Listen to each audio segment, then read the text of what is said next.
How's it going? Garrett with CSI. Today we're going to talk about getting a deluxe coil kit on your shock.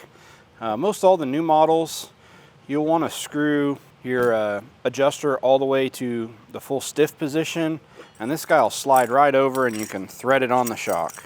Some of the older models, this won't go in quite as far, so it's a super easy fix. We'll just show you how to take this cockpit adapter off. It doesn't change any of your settings in the shock. We'll just pull that off, get this guy on, and put it back on. So it's easiest if you screw your adjuster all the way to full soft, and you want to hold this with some type of wrench. And the reason for that is so we don't break the actual driver. We want to hold this cockpit adapter as we back the bolt out.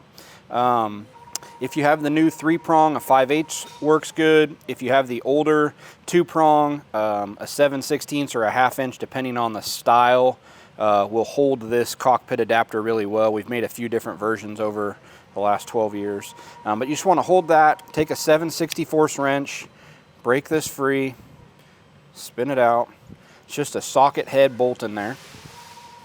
Spin that guy out, pull this off, and now you got tons of clearance to get this guy on and screw it up on your shock body.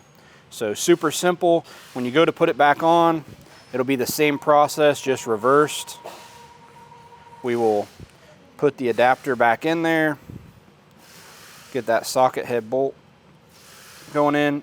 I like to use a touch of Loctite on that, just so it doesn't come loose on you over time.